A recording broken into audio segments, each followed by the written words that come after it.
Davada hiçbir şey bekle. Zaten davada bekleseydik buradan alıp Trabzon'a vermezlerdi. Devlet kendine çekiyor. Sen ne işimiz var? Çocuklarımız burada öldü. Davamız burada görünsün. Bizi ta Trabzon'a sürüklüyorlar. Trabzon'a işimiz nedir? O sıcakta, o soğuklarda, o şeylerde yani işimiz nedir Trabzon'da? Ben diyeyim ki devlet var. O zaman biz kapılı oluyoruz. Demeyin ki devlet bu Türkiye'de bu mintikada var. Demeyin. Onlar acısın bizi hem oğlum bizim çocuğumuz öldürmüş hem de yolda 4 sene gel git gel demiyor ki bunlar neyle geliyor? Acaba var mı yok mu? 24 saat ya. Sanki İstanbul'da hukuk yoktur, Ankara'da hukuk yoktur, başka bir yerde hukuk yoktur. Aldı, babamız Trabzon'a taşıdı.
Dağlarından kalmamış.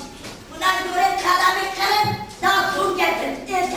Otur baş. Ondan bak, kalkana bak, 4 senedir çizgi olsaydı kurt gibi. Bak 4 Otur. Otur. Allah kabul etmesin. Otur. Ve o gün orada bir haksızlığa bir taş atmasının bedelini hayatıyla ödedi. Çok ağır bir bedel. Yani bugün kim olsa o taşı atar. Çünkü orada bazı haksızlıklar olmuştu. İsterseniz istemeseniz de o haksızlığa bir taş atarsınız. Ve o da o taşın bedelini hayatıyla ödedi. Polis vurdu ya polis vurdu. Çocuk kaçtı. Bir taşı küt. Orada edikisi polis yanımda vurdu öldürdü. Edikisi. Ben bilmiyorum ki reisti içinde. Hiç haberim yok. Ben o millet çok ağlıyorum. Tanımam ama ağlıyorum, üzülüyorum. Yani sen polis ateş ederken Vallahi gördüm Allah belamı versin. Böyle yol yok ki biz içine girsek.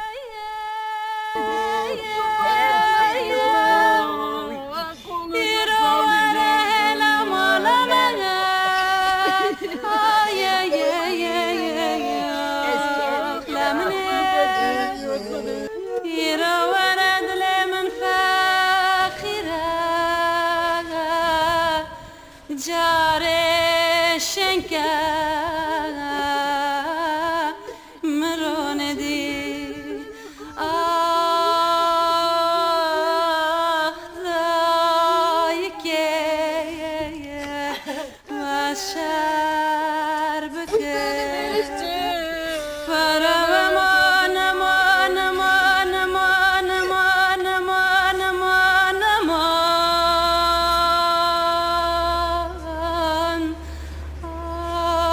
Adamı mahşer günü evi kestiro, sevgi selas teki. Ki alem imrade khwa gerden yemin o tamam. işte kaçarken ablam falan kolumdan düştü. O an tam o tarafa baktım aşağı taraftan, sokaktan var, cadde tarafından. Adam böyle tam nişan almış, tam bize ablam yılmaz tam o silahını geri ateş edince hatta ablam düştü. Olay anını adam al vururken falan gördüm onu. Bizi joplarken net hatırlıyorum onları. Yani çünkü o kendi canımı almış. Yani o insan hayatta gördüğüm şekilde unutmam suratını. Babası geldi, gitti geldi, babası geldi dedi ki Nefizi'yi vurmuşlar dedi. Biz onu biliyoruz. Hepsi yere düşmüşük. Kendi de kafasını duvara vurmuş, prizler hepsini kırmıştı. İşte bilmiyorum 4 senedir böyle yatıyor yataklar. 4 senedir abisine çok şey yapıyor. 4 senedir yatıyor. Herkesin abisi vardı. Herkesin abisi vuruldu. Biri yer altında çürüyor, biri yer üstünde çürüyor. Öyle suçsuz, günahsız vurdular. Bu olayı gerçekleştiren şahıslar devlet adına çalışan MİT tarafından kullanılan Yeşil ve ekibiydi. Bunu biz söylemedik. Bunu Emniyet Genel Müdür Yardımcısı söyledi. Olayların Yeşil ve ekibi tarafından yapıldığını, üzerlerinde çok durduklarını ama yakalayamadıklarını söyledi. Keza İstanbul Emniyet Müdürü Necdet Benzili de yine Yeşil'in bu olayda rolü olduğuna dair beyanlarda bulundu.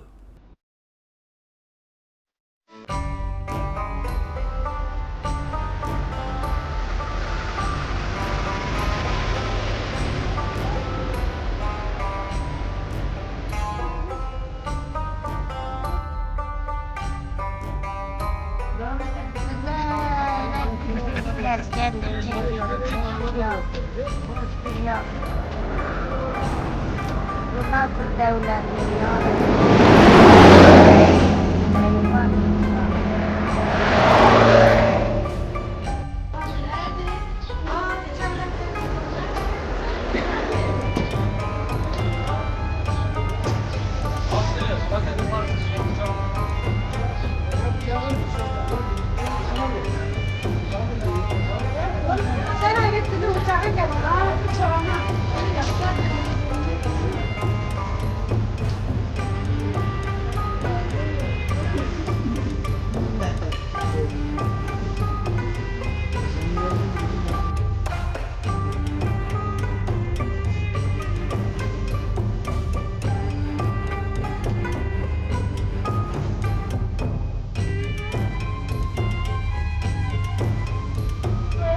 Kız biri çiğdem biri nergis vuruldular güpe gündüz sorarlar bir gün sorarlar güpe gündüz. dert ver, acı ver, zarar ver. Bizim tarihimiz Aleviler açısından bir katliamlar tarihi. Her zaman söyleriz. 1400 yıllık Alevi tarihinden hiçbir dönem yoktur. Bu dönemde Aleviler gerek toplu kayımlarda, katliamlarda, gerekse tek tek katliamlardan yaşamlarını yitirmemiş olsunlar. Bu insanlık onuru, ülkemizin yüz karası olan bu davanın sağlıklı bir şekilde ülkemizin barışa, dostluğa, hakların kardeşine götüren, farklılıkların kendisini sağlıklı bir şekilde ifade edebildiği, barışçı bir ortama götürmesinin bir davası olduğunu söylüyorum. Bu anlamıyla Gazi davası politik bir davadır da.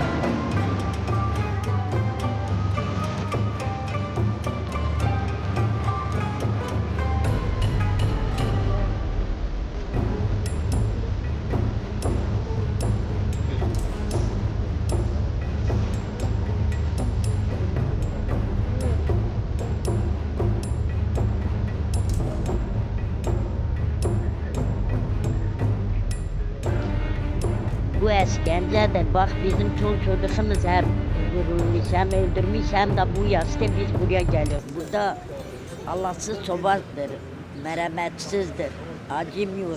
Burada biz dava istemiyoruz çünkü 4-5 senedir geliyoruz gidiyoruz biz. Burada ne şey olduk? Ne işte 10 günlük izne gelmişti. Çekti gözümün önünde oğlumu vurdular. Yani hiç Davayı kaldı burada bir dışarıda istemiyoruz. yani eli kolu sallatıyor Dava geziyor. burada. 17 kişi Ne yapıyorsun? Yok hastayım. Beni öldürün, ben hastayım. Bu yolda geliyorum, gidiyorum. Neredir bu? Serbest içeriye biz giriyoruz, bize hiçbir şey demeyin. Sözümüz hiç yok. Ya bizde ne var? Bir de cüzdan almıyorlar böyle.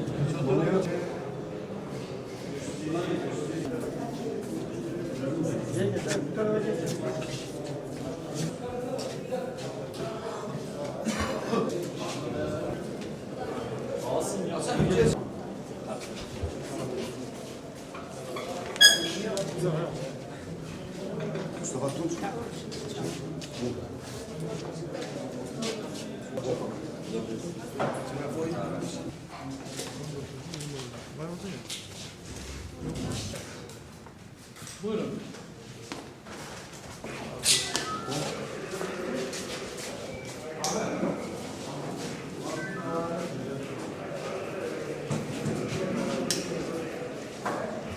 Kısa bir ara verildi. Biz ne sağlıyoruz, ne solluyoruz, ne kimseyi tanıyor, ne sever, ne soruyor. Biz köyde gelmişiz hali. Çol çocuğumuz çalışıyor, evde oturuyor, kimseyi tanımaz. Ben oğlumu götürdü, öldürdük. Ben ne diyeyim devletin yanında, ne diyeyim ki? Ben ne diyeyim? Avukatlar da var. Varız.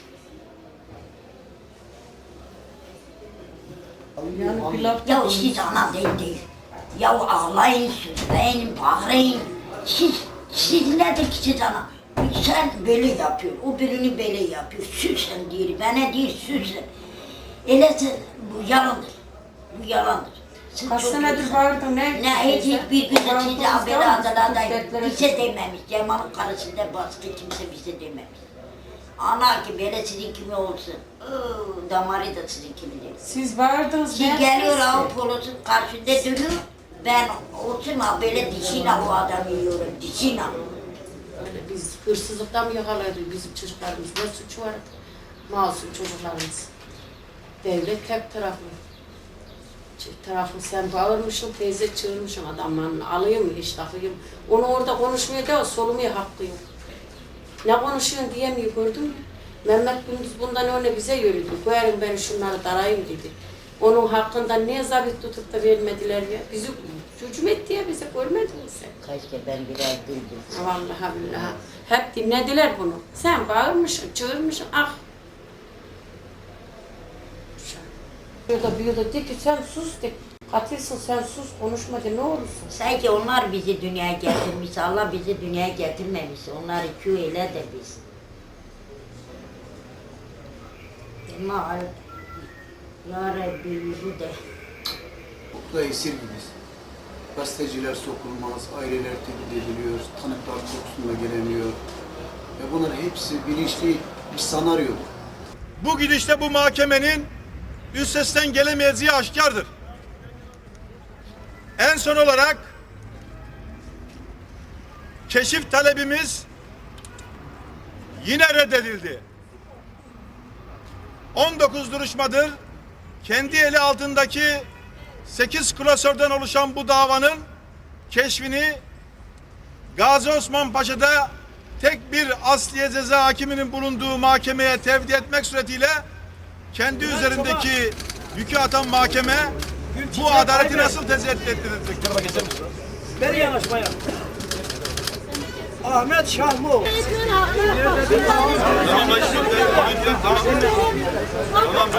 Bu aslında her zaman tarihçidir. Her zaman tarihçidir bu adam. Caner'in önünde. Tamam. Bu biraz, o zaman bu kulübe yok.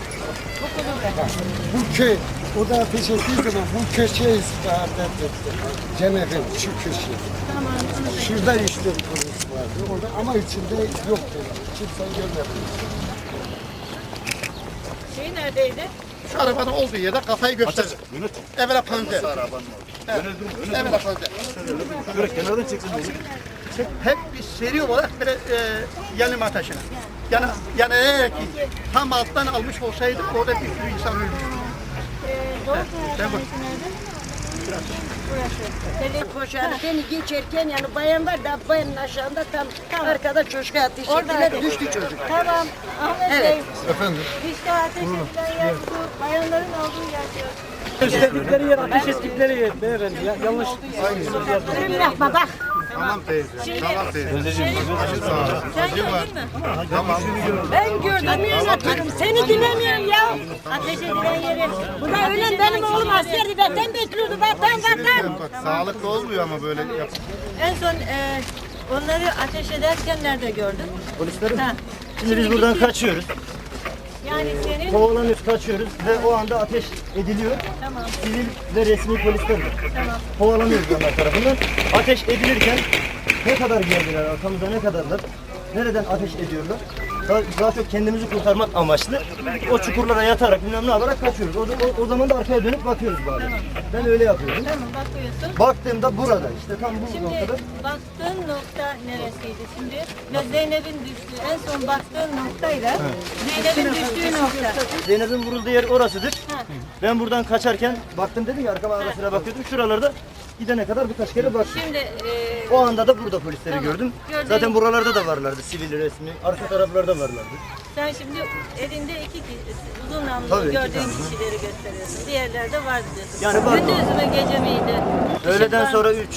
4 civarları Hava falan. açıktı yani. Açık. Evet. Öldürdüğü insanlar da çok çöplere atılıyordu bedenlerimiz. Çocuklarımızın bedenleri.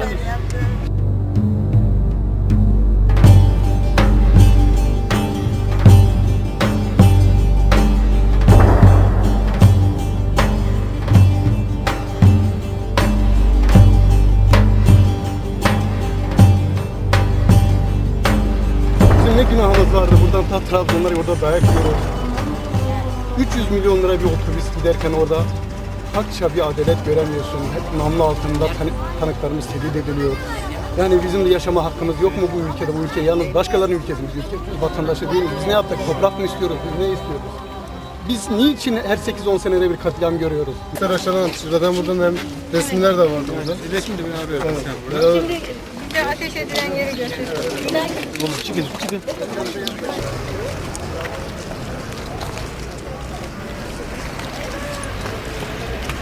Buradaki sivil değil mi? Buradaki sivil. Buradaki sivil. Adem Albayrak dediğimiz kişi de sonunda mahkemede bu gördüğün insan bu. Buradaki sivilde. Resmi neredeydi? Resmi de onun arkasında.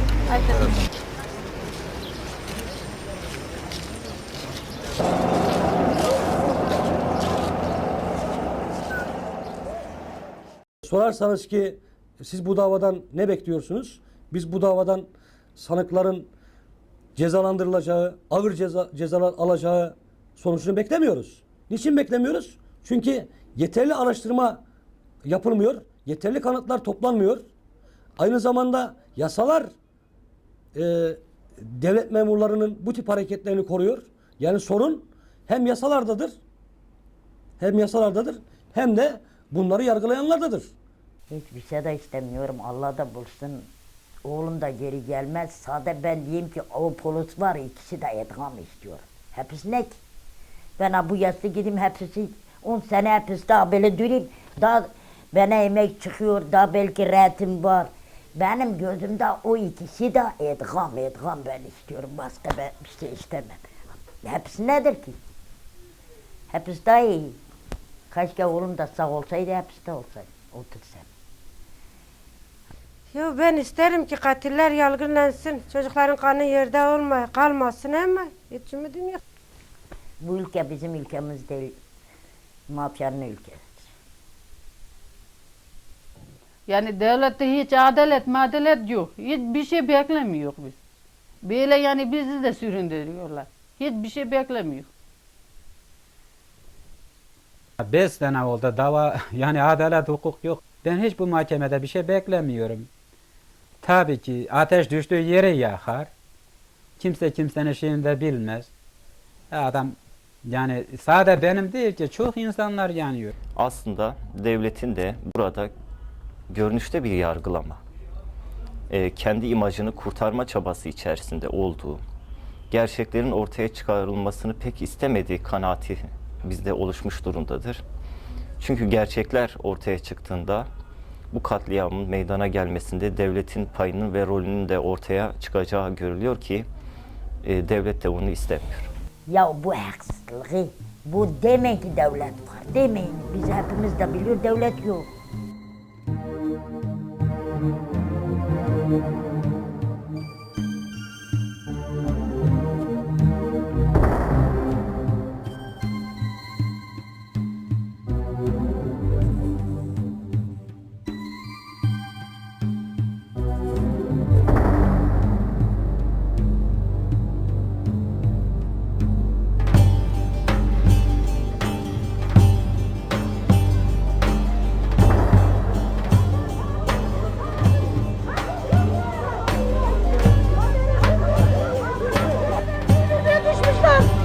Aklında yok.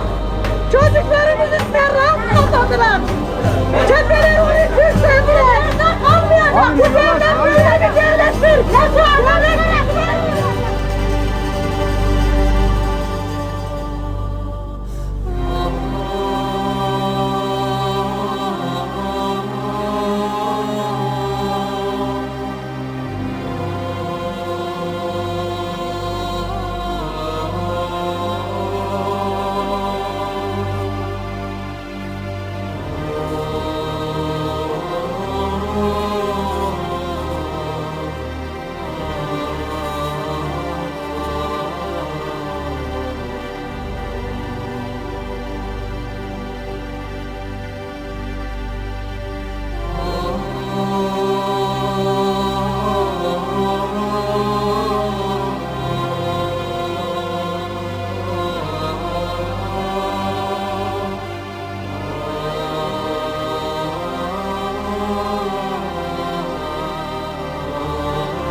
Çok şey bekliyorum insanlardan. Bize dünya zehir olmuş. Yaşamıyoruz. Yaşıyoruz ama yüreğimiz yok içimizde. Koparmış almış devletin çeteleri. Onun için diyorum Zeynep'im öldü. Başka Zeynep'ler ölmesin. Başka kaziler yaşanmasın. Başka Sivaslar yaşamasın. Gerçekten Türkiye'de demokrasi isteyen insanlar el ele versinler. Susmasınlar diyorum. Haykırsınlar işte. Bugün de bakıyoruz. İşçiler, memurlar artık el ele vermek istiyorlar. Bütün insanlar Alevisiyle, Sünnisiyle, Laziyle, Çerkeziyle demokrat insanlara sesleniyorum. Herkes kardeşçe gelin el ele verelim. Susmayalım. Ölürüz ama onursuz değiliz biz.